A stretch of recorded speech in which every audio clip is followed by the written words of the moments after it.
Time, the conditions had deteriorated drastically. The drivers were now concerned about the state of the roads, especially as Stage 5 was a rerun of the Viso stage held earlier in the day.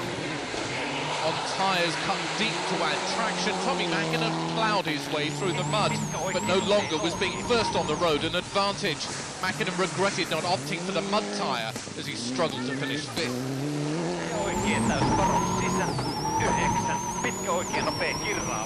Harry Rovanperä was faring little better. He was almost bottoming out in the ruts. Not even his mud tyres could get to grips with the appalling mire.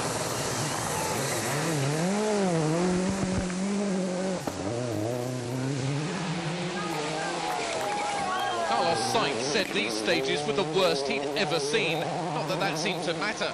Fastest on Viso, he moved closer to the fins.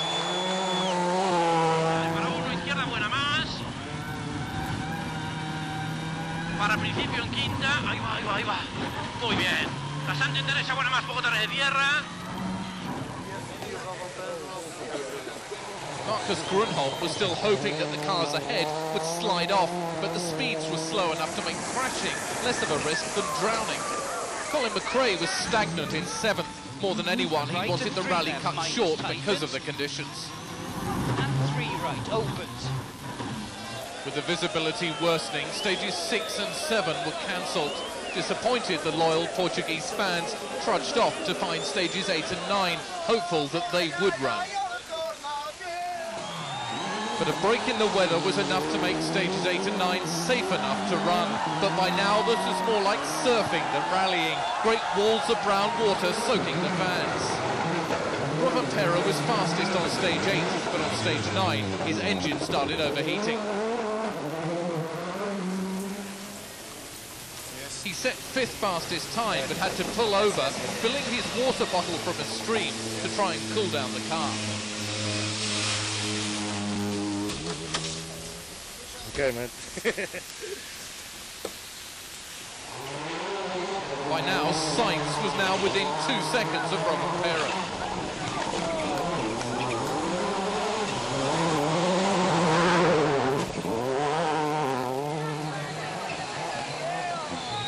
Slide wide on stage 8 broke one of Petter Solberg's wheels.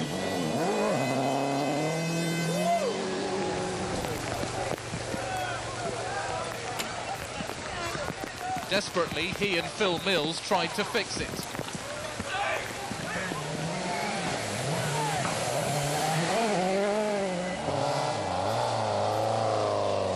The car kept going, but by the end of the stage, the rally was over for Solberg.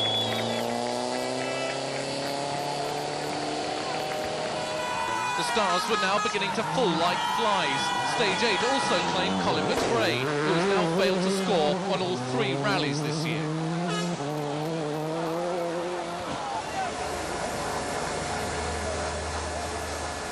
Colin, we heard Nicky say on the radio it was some kind of engine problem. Do you know what it was? No, not yet. The engine stopped, but we don't really know what's happened yet. We're waiting. We're going to read the data now off the card and see what it is.